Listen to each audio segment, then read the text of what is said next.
أشهد أن لا إله إلا الله وحده لا شريك له وأشهد أن محمدا عبده ورسوله لا نبي ولا رسول بعده فاللهم إنا أمسينا في نعمة وعافية وستر فأتم علينا نعمتك وعافيتك وسترك في الدنيا والآخرة اللهم آمين. Alim ulama, cerdik pandai, tokoh masyarakat, ayah bunda, orang tua kami, besar tak disebut gelar, kecil tak dihimbau nama, umumnya hadirin hadirat tamu-tamu Allah, sidang jamaah fardu maghrib yang dimuliakan oleh Allah Ta'ala. Bersyukur kita kepada Allah dengan selalu mengucap Alhamdulillah Rabbil Alamin.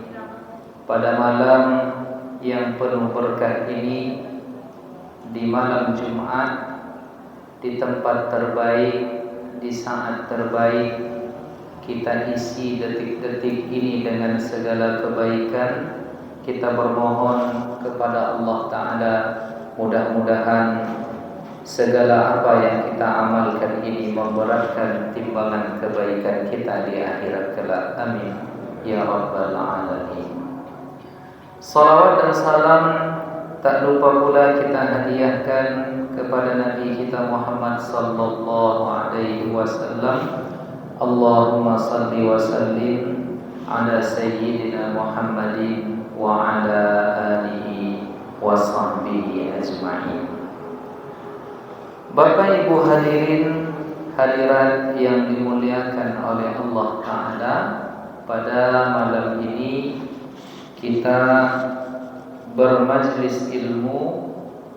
Yang akan kita bahas adalah seputar fikih, seputar hukum, dan seputar akhlak yang bersumber dari sahabat Nabi yang bernama Rabi'ah bin Ka'ab al-Aslami. Apa kata Rabi'ah bin Ka'ab al-Aslami? Kuntu abitu ma'a Rasulillah. Suatu ketika aku pernah bermalam bersama Rasulullah sallallahu alaihi wasallam. Fa'ataitu biwudu'ihi. Pada malam itu aku bawakan bejana tempat Nabi Muhammad mengambil air wudu. Lalu saat itu faqala li, Nabi Muhammad berkata kepadaku, sal, mintalah sesuatu wahai Rabi'ah. Jadi pada malam itu spesial Nabi memberikan tawaran kepada Rabi'ah bin Ka'ab al-Aslami, mintalah sesuatu wahai Rabi'ah. Jadi ibarat-ibaratnya Bapak Ibu, dalam iklan-iklan TV dapat sebuah botol, lalu botol itu rupanya mengeluarkan, berarti suko juga Bapak Ibu nonton apa ya, kalau jin yang menawarkan 3 pilihan. Nah, kira-kira begitu ilustrasinya. Begitu Nabi Muhammad mengatakan kepada Rabi'ah, wahai Rabi'ah, mintalah sesuatu. Lalu apa jawaban Rabi'ah? Bahwa Bapak Ibu sekalian, uridu murafaqataka fil jannati. Ya Rasulullah, yang aku minta, yang aku inginkan, yang aku harapkan adalah agar bisa menemani engkau di dalam surga. Allahu Akbar. Kalau bapak-bapak bersobok je Nabi, kecek Nabi misalnya minta 3 permintaan, aku kira-kira yang apa akan minta? Salah satunya pasti minta ditambah tambah apa Pak? Kebun sawit. minta ditambah harta, ingin ini, ingin itu. Tetapi rupanya Rabi'ah bin Ka'ab al-Aslami mengatakan, aku hanya ingin bersama engkau di surga ya Rasulullah. Lalu Nabi menanggapi, apakah ada yang lain selain itu wahai Rabi'ah?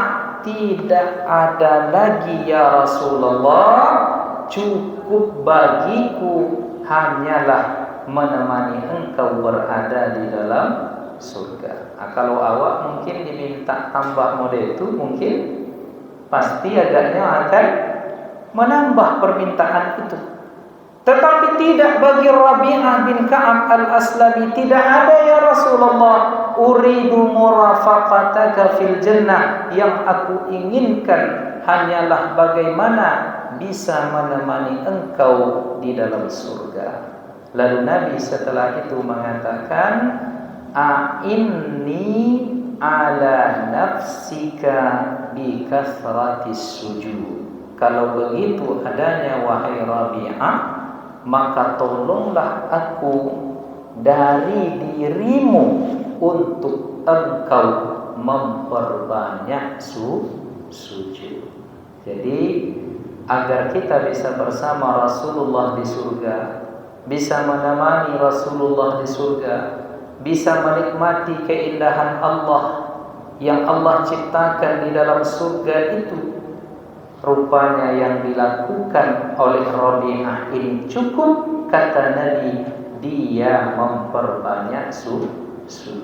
Maka memperbanyak sujud di sini, para ulama komentator hadis mengatakan, menafsirkan banyak sujud di sini adalah banyak melaksanakan salat sunnah. Maka di dalam hadis lain dikatakan oleh Rasulullah SAW kepada sahabatnya yang bernama Thauban, alaika bikasratis sujud, wahai Thauban, hendaklah engkau memperbanyak sujud, hendaklah engkau salat sunnah.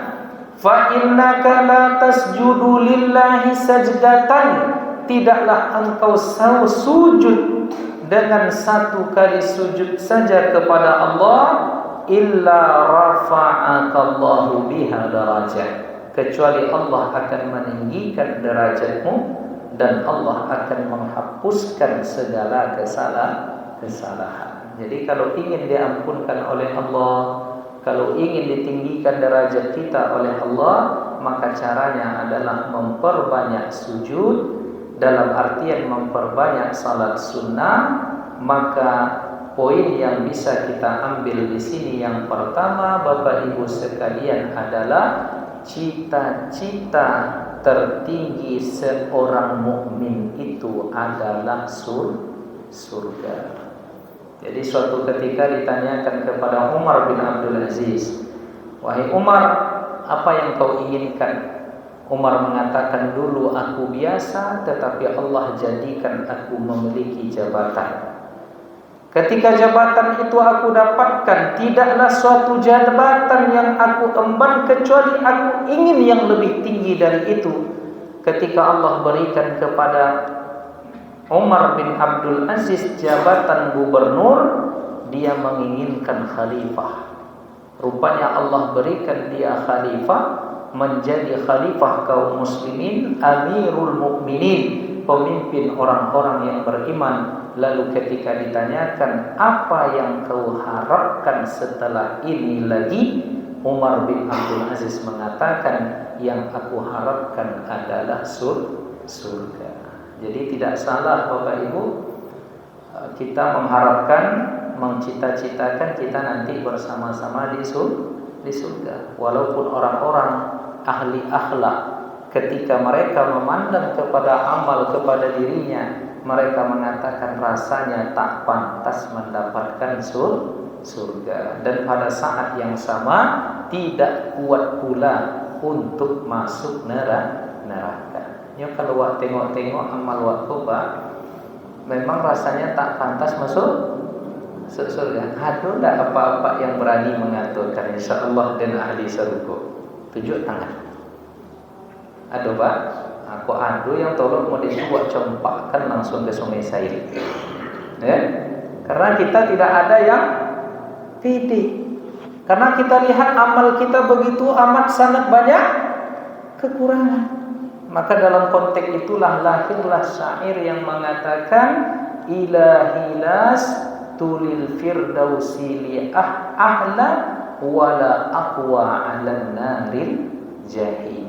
Yang konon dikatakan oleh banyak orang itu adalah syairnya syair Abu Nawas, tetapi tidak pasti apakah itu syair dari Abu Nawas. Mungkin Bapak Ibu hafal.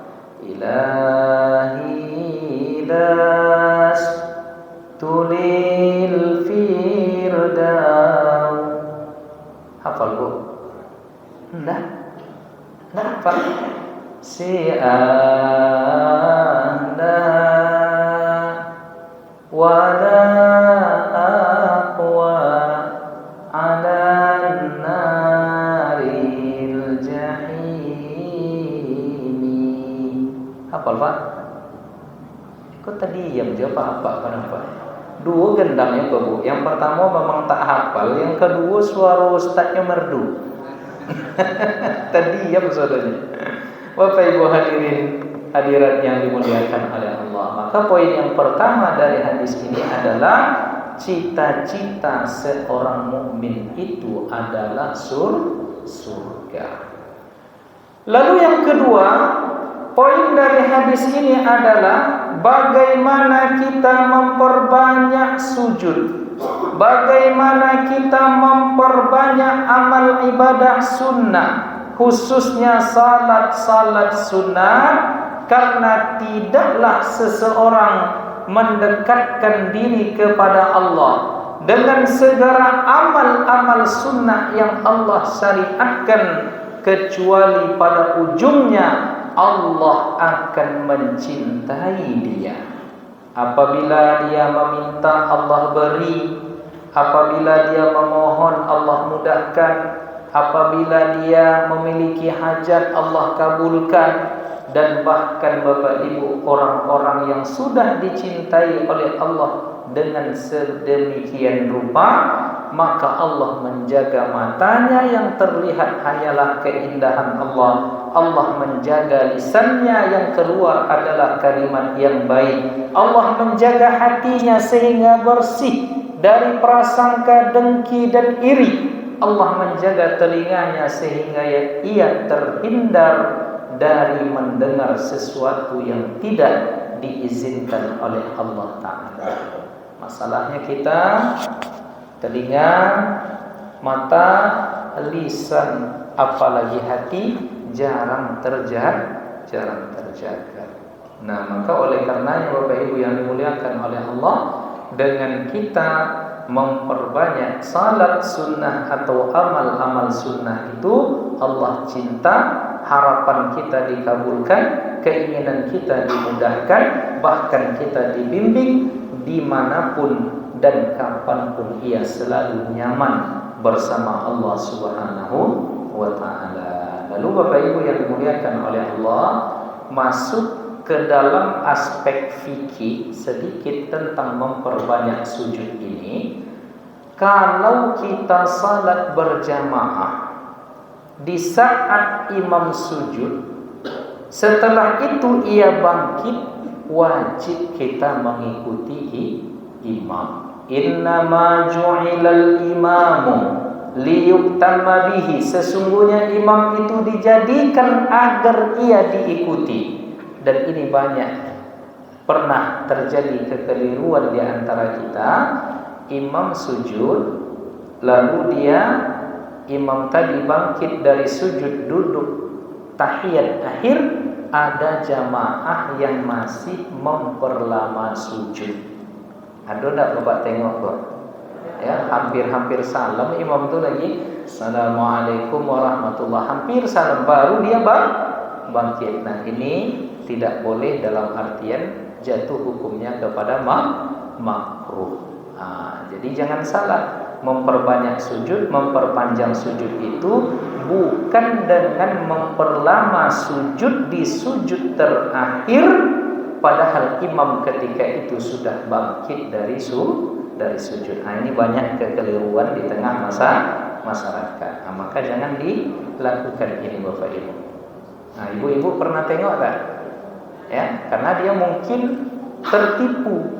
tertipu dalam artian Nabi pernah mengatakan aqrabu ma yakunul 'abdu ilallahi wa huwa sajid. Seseorang itu teramat dekat posisi ruhaninya dengan Allah ketika dia bersujud, lalu dia tertipu dikiranya dengan memperpanjang sujud di waktu salat berjamaah itulah yang baik, padahal itu tidak boleh. Nah, maka Bapak Ibu sekalian, jadi kalau imam sudah bangkit, maka kita juga wajib ikuti imam. Tapi kata Nabi, wa iza shalla wahdakum falyusalli kaifa syaa. Apabila kalian hendak salat sendiri, maka salatlah sekehendak hati. Mau nanti berdirinya 1 jam, silahkan. Mau nanti rukuknya agak setengah jam, silahkan. Mau sujudnya nanti 1 jam penuh, berdoa, bermunajat, menangis, meminta kepada Allah, tidak masalah. Ya, karena kita salat sunnah sendiri, tak apa. Silakan. Jadi pernah salah seorang tabi'in yang bernama Uwais Al-Qarni. Uwais Al-Qarni ini disebut oleh Nabi doanya mustajab. Ahli surga, ternyata amalannya adalah berbakti ke ibunya. Jadi Uwais Al-Qarni ini dulu pernah punya penyakit kulit, penyakit sopak. Fabarra'ahu Allah Ta'ala, Allah sembuhkan dia dari penyakit kulit tadi. Illa maudi'a dirhamin, kecuali ada bekasnya sebesar koin dirham di wajahnya. Nah, ini adalah Uwais Al-Qarni yang dijamin masuk surga oleh Nabi disebabkan ia berbakti ke ibunya.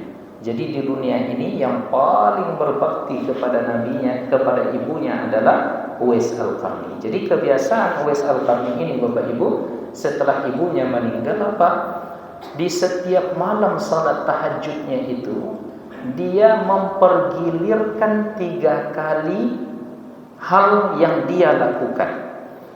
Malam ini kata beliau, hazihil lailah lailatul qiyam. Pada malam ini saya katanya salat tahajud, yang aku lakukan adalah memperpanjang qiyam.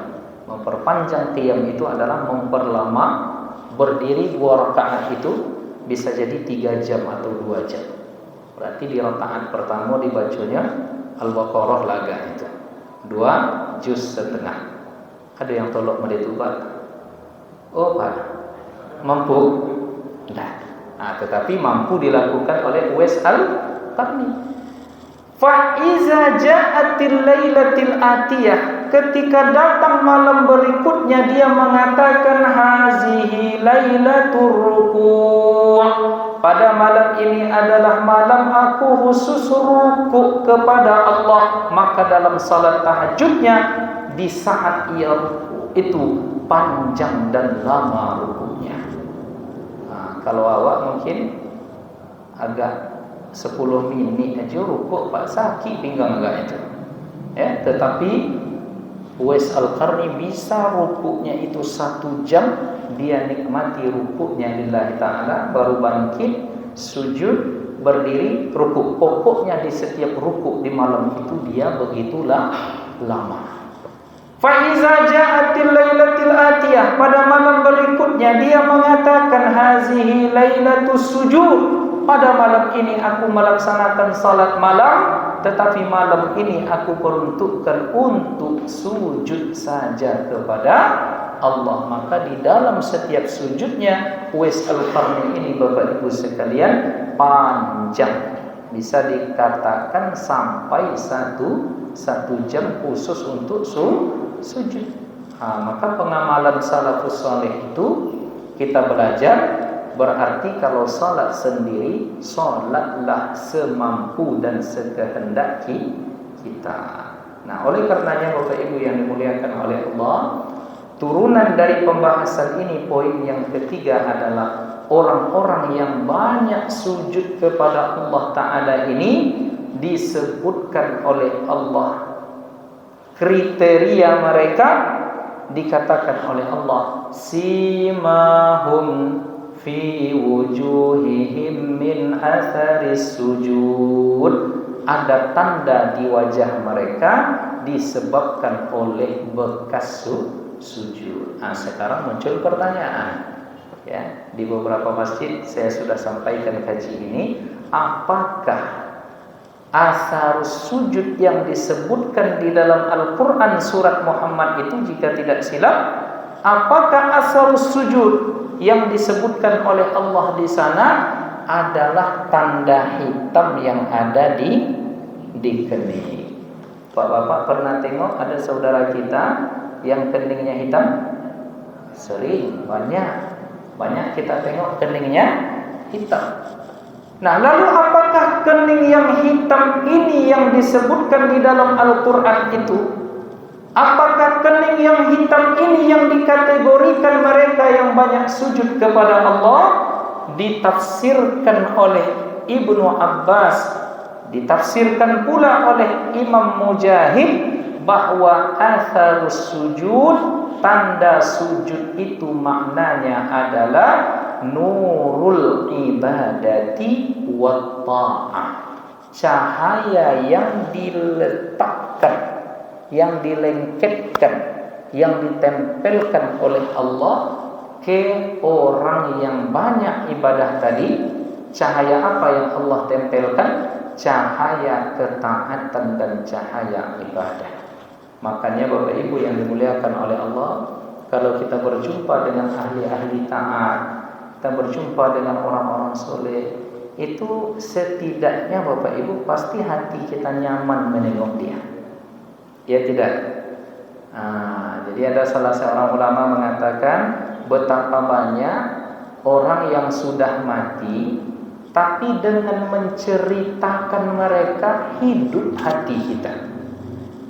Tapi betapa banyak pula orang yang hidup, kata beliau, dengan melihat mereka kesat hitam hati kita rasanya. Nah, ini menunjukkan apa? Berarti ada hamba Allah yang apabila dipandang, apabila dilihat, menenteramkan hati, menyamankan jiwa. Lalu datanglah satu orang murid dari Imam Mujahid, wahai Imam, jika begitu tafsiran dari asarus sujud, bahwa seseorang itu diberikan cahaya oleh Allah, cahaya ibadah dan cahaya ketaatan, tapi saya tidak pernah merasakan dan melihat orang yang demikian.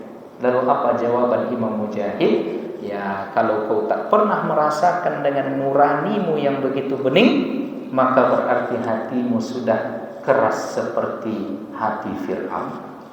Nah, jadi intinya, kesimpulannya Bapak Ibu, kita bisa mendeteksi wajah seseorang, diri seseorang, ruhani seseorang, kalau kita juga punya ruhani yang tajam dan bersih.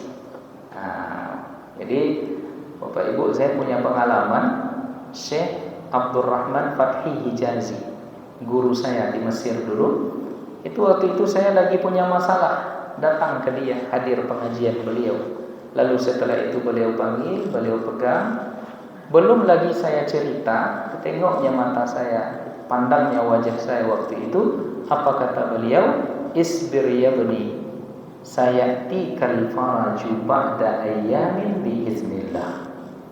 Apa arti itu, Pak? Isbir ya bani, wahai anakku. Karena orang Mesir itu kalau guru memanggil muridnya ibarat memanggil anak. Isbir ya bani, anakku sabarlah, akan datang pertolongan dari Allah beberapa hari ke depan. Padahal saya tak cerita, ya. Masalah saya waktu itu Bapak Ibu, visa sudah mau habis, kemudian PT beli tiket tak cukup. Nah, jadi harus pulang ke Indonesia, uang tidak cukup, ya. Akhirnya galau, ya. Karena galau, ya tentu kita mengadu, ya, selain kepada Allah, minta doa dari orang-orang soleh. Nah, jadi beliau tembus pandangannya kepada saya waktu itu, ya. Dia merasakan ruhani saya karena memang ruhani beliau, firasat beliau kuat. Dan memang Bapak Ibu, 3 hari setelah itu Allah berikan jalan keluar. Adalah senior saya di kedutaan waktu itu bilang, Ustaz, udah beli tiket belum? Kapan pulang ya? Rencana secepatnya karena visa beberapa hari lagi mau habis. Sudah, jangan beli tiket dulu. Ini ada orang yang sudah mendermakan tiket dari Kairo, Abu Dhabi, Jakarta, Pekanbaru, gratis, tis. Nah, itulah timu itu. Nah, jadi waktu itu ya Masya Allah. Nah, karena sebelum saya pergi itu dipegangnya dada saya oleh Syekh Abdurrahman Fatih Hijazi. Kemudian beliau doakan, kemudian dikunci, ditutup dengan membaca Al-Fatihah bersama. Ternyata dengan izin Allah, Allah kabulkan. Tetapi poin penting yang kita ambil di situ adalah bahwa menilai, memprediksi orang oleh orang-orang yang memiliki nurani yang bersih itu amat sangat mudah. Nah, inilah yang dikatakan oleh Allah Ta'ala, simahum fi wujuhihim min atharis sujud. Orang-orang yang dengan bersama Nabi itu mereka ahli ibadah, banyak mereka di wajah mereka ada tanda sujud. Tanda sujud di sana artinya adalah cahaya ibadah dan cahaya ketaatan. Berarti poin yang keempat, tak ada hubung kaitnya memperbanyak sujud. Tanda sujud menjadi orang soleh itu standarnya bukan hitam di kening. Nah, jadi dengan tegas kita katakan itu bukan sunnah Nabi. Ya, mengapa kita katakan itu bukan sunnah Nabi? Setidaknya karena 3 riwayat dari para ulama yang mengkritik hal ini. Yang pertama dari Abdullah bin Umar. Abdullah bin Umar ini pernah berjumpa dengan seseorang yang di keningnya ada tanda hitam. Lalu dia panggil, "Ma hazal asar?" Apa tanda hitam di keningmu ini? Lalu dia katakan, karena saya memperbanyak sujud kepada Allah. Lalu apa kata Ibnu Umar radhiyallahu anhuma? Laqad sahibtu Rasulullah. Aku sudah bersahabat membersamai Rasulullah. Wa Abu Bakrin, begitu juga Abu Bakar. Wa Umar, begitu juga ayahku Umar bin Khattab. Wa Utsman, dan begitu juga Utsman bin Affan. Orang-orang mulia ini tidak ada tanda hitam di kening mereka. Nah, coba tengok Bapak Ibu. Jadi kalau murni kita ingin ikut Nabi, ingin ikut sunnah, bahwa orang-orang mulia di muka bumi ini kening mereka tidak hitam. Lalu mengapa kita menghitam-hitamkan kening kita? Ibnu Umar mengkritik. Dan bahkan di dalam riwayat Sa'id bin Yazid ini Bapak Ibu dikatakan oleh para ulama, dia adalah sahabat yang terakhir meninggal. Dia adalah sahabat yang panjang umurnya sampai sekitar 93 tahun. Ya, jadi dari kalangan sahabat, beliau ini termasuk sahabat yang panjang usianya, sama dengan Anas bin Malik. Nah, kemudian Sa'id bin Yazid ini tidak pernah sakit seumur hidupnya, kecuali sakit di saat usia 10 tahun dia demam. Sa'id bin Yazid ketika meninggal di usia 92 atau 93 tahun, tak satu pun uban yang tumbuh di kepalanya. Nah, ini kenapa? Karena Sa'id bin Yazid ini pada usia 10 tahun pernah dia sakit demam, dibawa oleh tantenya, dibawa oleh eteknya ke Nabi. Lalu saat berjumpa Nabi, apa kata tantenya tadi? Ya Rasulullah, inna bana ukhti waji'un. Ya Rasulullah, ini keponakanku ini lagi demam. Lalu pada saat itu dielus, dipegang, disentuh kepalanya oleh Nabi.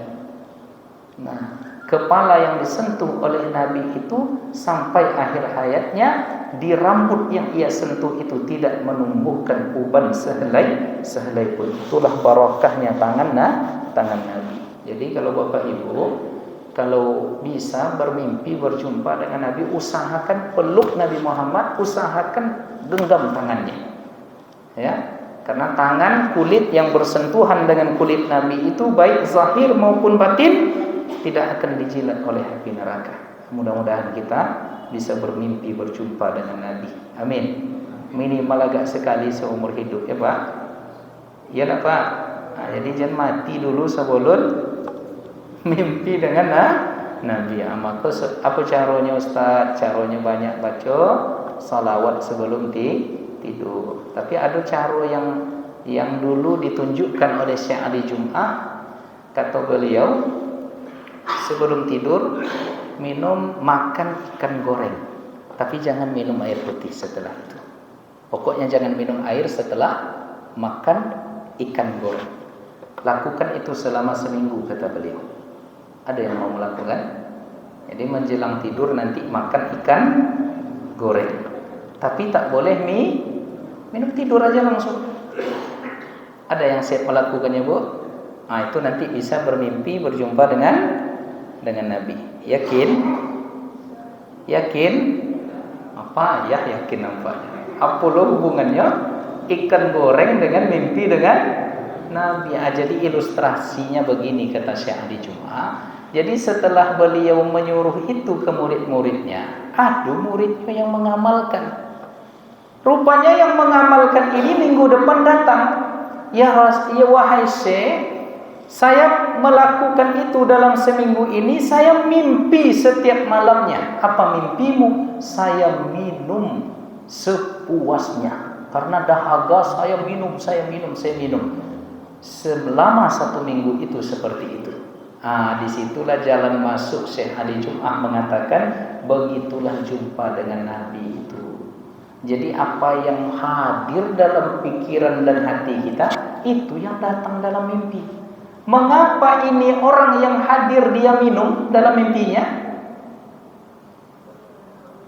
Kalau makan malam nampaknya. Pak, kenapa orang kau tadi mimpinya minum?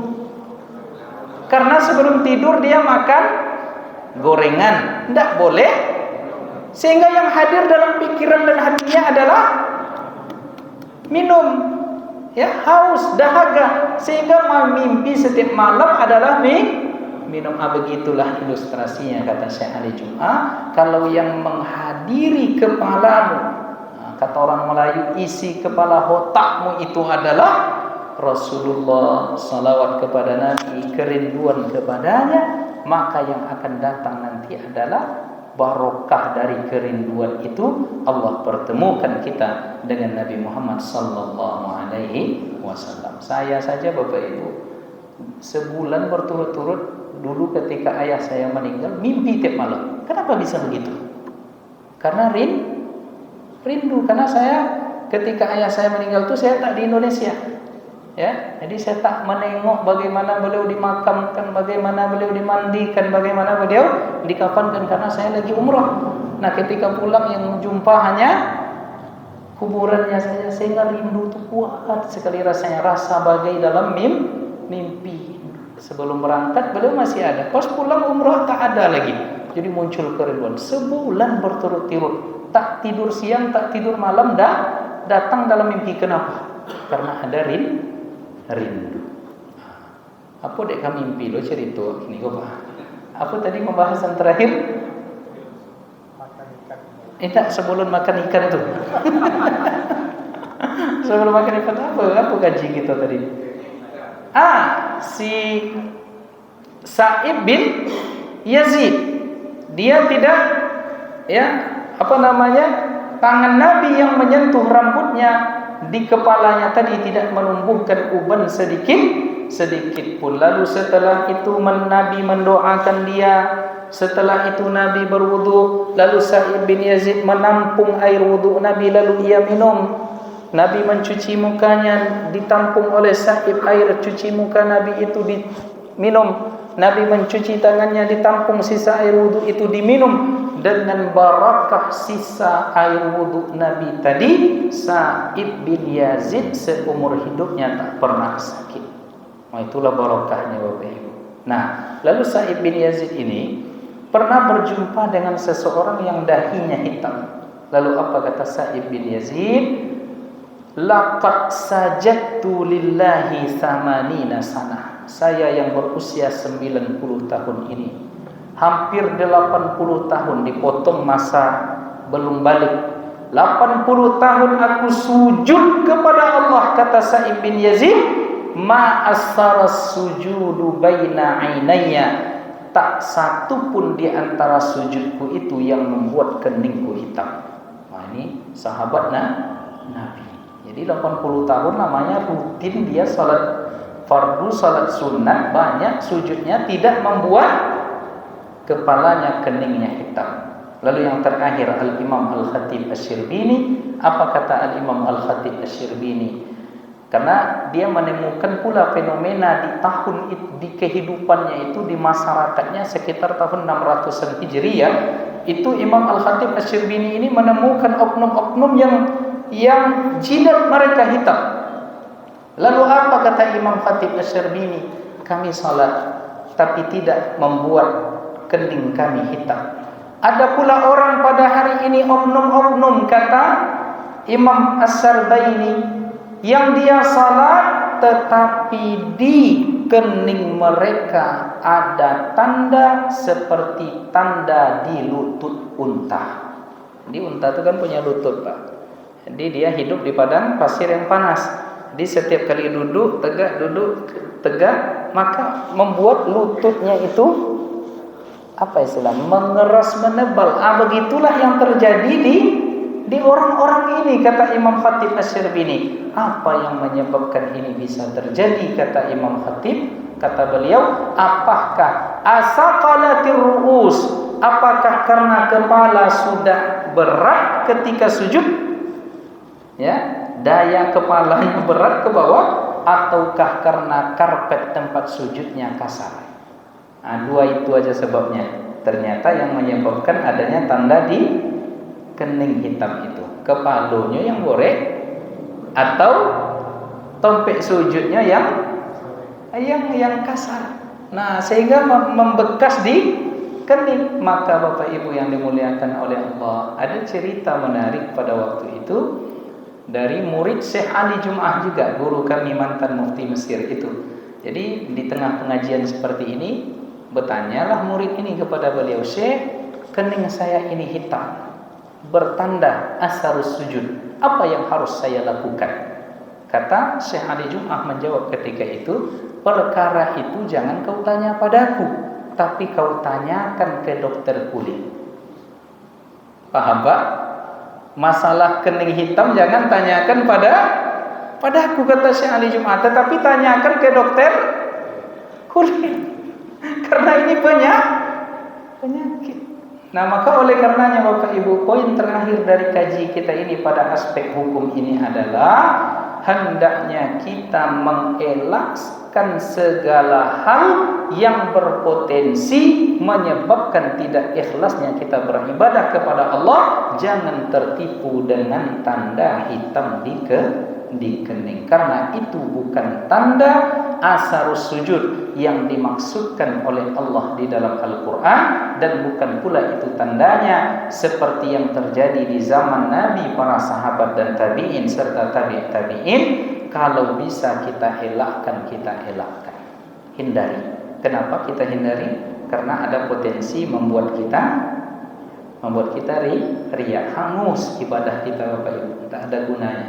Lagi pula apa gunanya? Coba kita bangun malam, kita perbanyak sujud, kita intim bersama Allah, tak ada orang yang tahu, hanya kita saja. Nikmat ibadah itu. Tetapi di siang hari orang nampak hitam kening, apa gunanya coba? Logikanya, malam-malam kita beribadah sendiri, tetapi siang nampak tandanya. Apa gunanya kita beribadah kalau begitu? Sama dengan orang sedekah beras diam-diam, tetapi di dalam beras itu ada kartu nama dia. Iya enggak, Pak? Apalagi di musim kampanye. Aduh, Mas Soji di Arengka tuh, Pak, waktu itu musim kampanye 2019 kemarin, ya, ceramah saya karpet baru harum wangi. bulan depannya setelah pemilu, datang saya ke masjid itu, tak ada lagi karpet tuh. Saya tanya, mana karpet potong tuh Pak Pengurus? Diambil balik, dicalik tuh Ustaz. Apa sebab kalahnya di situ kan?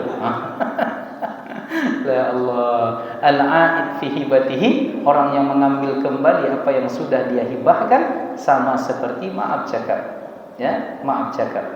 Anjing menjilat kembali muntahnya. Jadi ikhlaslah lillahi ta'ala, kecuali kita sudah berupaya, ya, kulit kita sensitif, setiap basah dia kalau kena benda-benda yang kering dia membekas, nah itu tak jadi soal. Tapi kalau bisa kita elakkan, kita elakkan agar kita terhindar dari potensi-potensi riya. Itulah barangkali Bapak Ibu kaji kita pada malam ini, semoga bermanfaat, yang mudah-mudahan menambah ilmu, menguatkan dan mengokohkan amal kita, ikhlas lillahi ta'ala. Banyak maaf atas segala kehilafan dan kesalahan.